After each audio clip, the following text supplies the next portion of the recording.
Cordial saludo, mi nombre es Luis Fernando Novoa, estudiante de licenciatura en Matemáticas de la Universidad Nacional Abierta a Distancia, UNAD. Para la materia de teoría de aprendizaje, el día de hoy vamos a exponer la teoría cognitiva.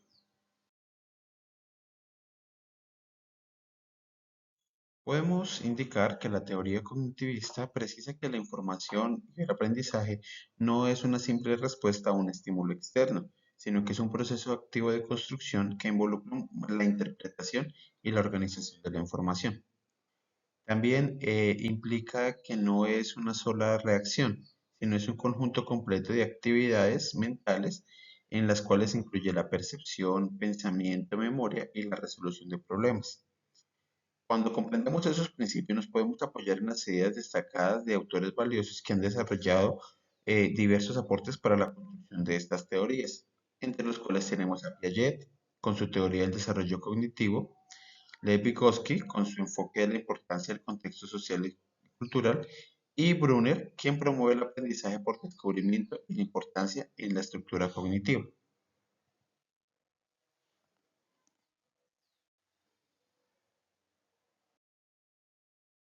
Podemos iniciar la explicación de nuestra teoría cognitivista con algunos conceptos específicos. Podemos iniciar con la cognición. La cognición es un proceso en el cual incluye la percepción, atención, la memoria, el razonamiento y la toma de decisiones.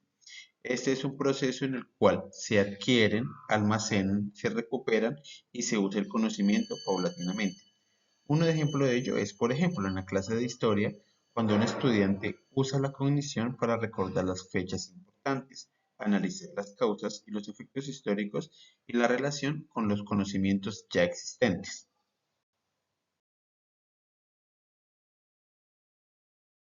Otro concepto que debemos entender es la metacognición. La metacognición es el conocimiento y la regulación de los propios procesos cognitivos. Implica ser consciente de cómo se aprende, el planificar, el monitorear y el evaluar el propio aprendizaje desde el individuo.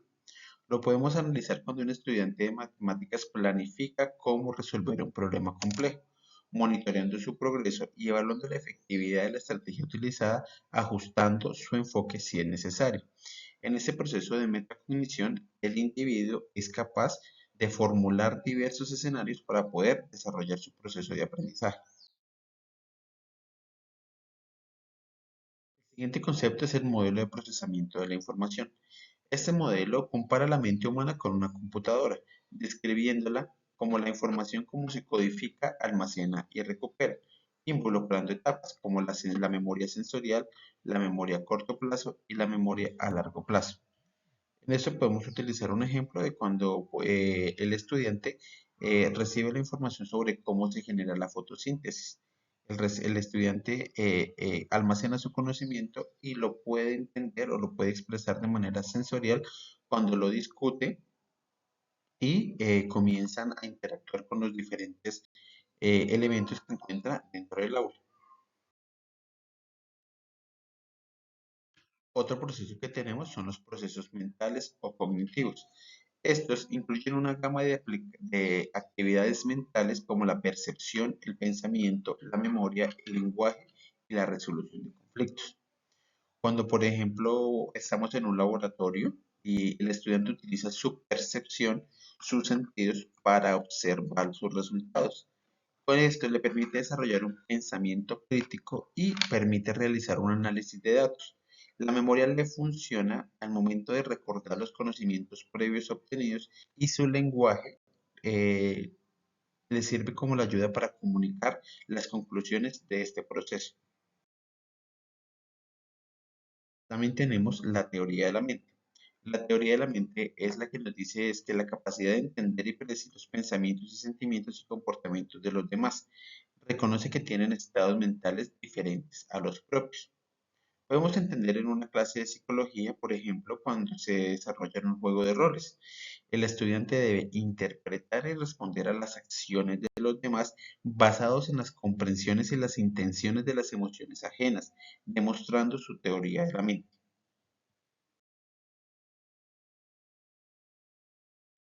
Roles de la teoría cognitivista.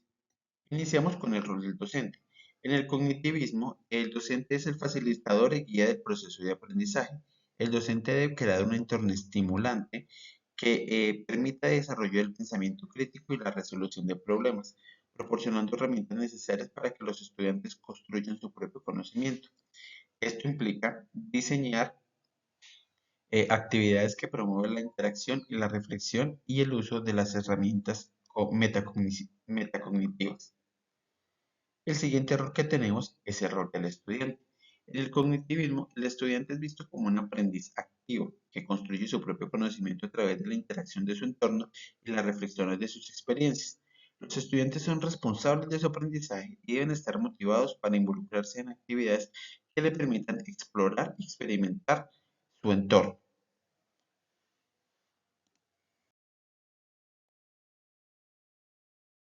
Aplicación de la teoría cognitivista en el aula.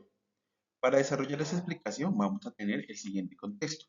Nos vamos a imaginar en una clase de matemáticas en una escuela secundaria, donde se está enseñando el concepto de fracciones y las operaciones entre ellas.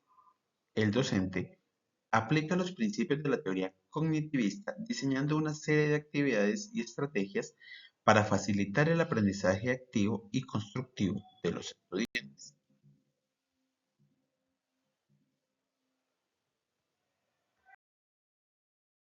Para ello, el estudiante utiliza diferentes estrategias cognitivistas. Comenzamos, una de estas estrategias es los organizadores gráficos, donde el docente utiliza diferentes ayudas audiovisuales para que los estudiantes comiencen a retener la información.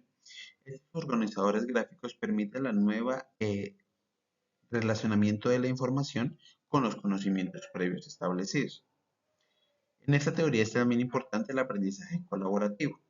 ¿Cómo se ejecuta? Formando grupos pequeños en donde los estudiantes trabajen juntos para resolver problemas con fracciones. Esta colaboración promueve la interacción social y el cambio de las ideas, elementos claves en la teoría de Vygotsky sobre el aprendizaje. La siguiente es la resolución de problemas. El docente puede presentar problemas prácticos en donde los estudiantes los utilicen resolviendo las fracciones, como por ejemplo dividir una pizza entre varios amigos o calcular el descuento en una tienda. Estos problemas contextualizados permiten la aplicación de los estudiantes sobre sus conocimientos previos referente a la situación que están realizando. Estrategias metacognitivas. Se le enseña al estudiante el uso de estrategias metacognitivas como la planificación, el monitoreo y la evaluación del aprendizaje. Por ejemplo, el estudiante puede plantear cómo abordar un tema, monitoreando su progreso y efectividad. Esas estrategias, aunadas, fortalecen el desarrollo del aprendizaje en el aula.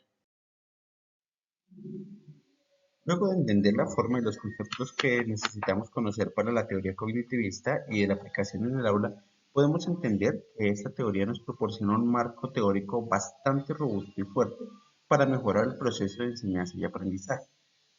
Aplicando estos principios en el aula podemos transformar la educación para que sea una experiencia más rica, dinámica y significativa para nuestros estudiantes, preparándonos no solo para el éxito académico, sino también para ser aprendices autónomos y pensadores críticos a lo largo de su vida. Gracias a la teoría cognitivista podemos avanzar hacia la educación que verdaderamente empodere a los estudiantes, haciéndolos protagonistas de su proceso de aprendizaje y preparándolos para el mundo en constante cambio.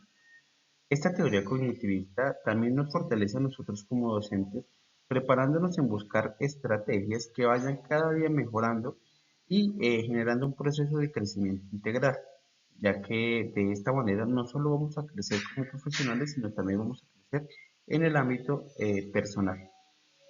Muchísimas gracias y esta fue mi explicación sobre la teoría cognitivista.